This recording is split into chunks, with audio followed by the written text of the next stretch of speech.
Leemos en Romanos 7, los versículos 13 hasta el 25. Luego, lo que es bueno, ¿vino a ser muerte para mí?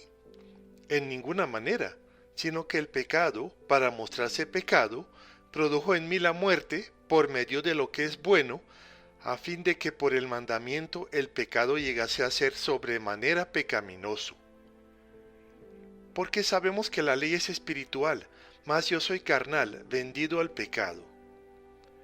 Porque lo que hago no lo entiendo, pues no hago lo que quiero, sino lo que aborrezco, eso hago. Y si lo que no quiero, esto hago, apruebo que la ley es buena.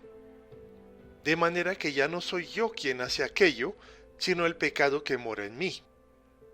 Y yo sé que en mí, esto es en mi carne, no mora el bien, porque el querer el bien está en mí, pero no el hacerlo.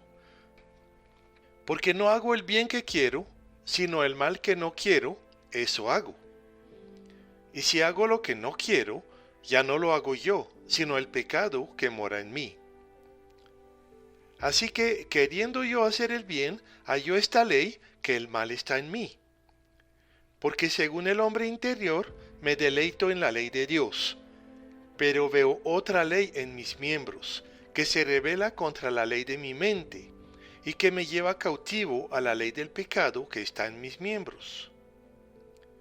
Miserable de mí, ¿quién me librará de este cuerpo de muerte? Gracias doy a Dios, por Jesucristo Señor nuestro. Así que yo mismo con la mente sirvo a la ley de Dios, mas con la carne a la ley del pecado. En esta segunda parte del capítulo 7, Pablo trata el tema de cómo la carne actúa y pervierte nuestras obras. Hay un conflicto interno en los hijos de Dios. Recordemos que la humanidad, antes de la caída, vivía en una dependencia permanente de Dios, en una relación de amor y confianza. La caída consistió en una rebeldía contra esta dependencia. Adán pretendió tener una autonomía moral y hacerse como Dios, para decidir por sí mismo lo que era bueno y lo que era malo. Pasando el tiempo, la humanidad llegó a sentirse muy cómoda en su propia conducta, creyéndose capaz de vivir una vida decente por sus propios esfuerzos. Y eso, a pesar de los múltiples juicios ejercidos por Dios y de las advertencias de su conciencia. Entonces Dios le dio la ley a su pueblo, para hacerles entender el contraste tan grande entre los insignificantes logros de ellos y la santidad de Él. Cuando entendemos la incapacidad nuestra para alcanzar la medida de la perfección de Dios, entonces podemos entregarle todo a Cristo y vivir de la perfección y de la vida de Él. Caemos en un gran engaño cuando, después de haber recibido el don de la gracia de Dios, seguimos intentando hacer la voluntad de Él mediante nuestro propio esfuerzo. Hemos insistido muchas veces en que cuando nos salvó, Dios no nos quitó la capacidad de pecar. El hecho mismo de intentar agradar a Dios y de esforzarnos en cumplir la voluntad de Él en forma independiente es un acto de rebeldía. Solamente Dios puede cumplir su propia voluntad. Solamente Cristo en nosotros, por medio del Espíritu Santo, es capaz de hacer el bien. Cuando me abandono en las manos de Él, Él mismo hará brotar las obras de justicia en mi vida. Ocurrirá eso en forma natural.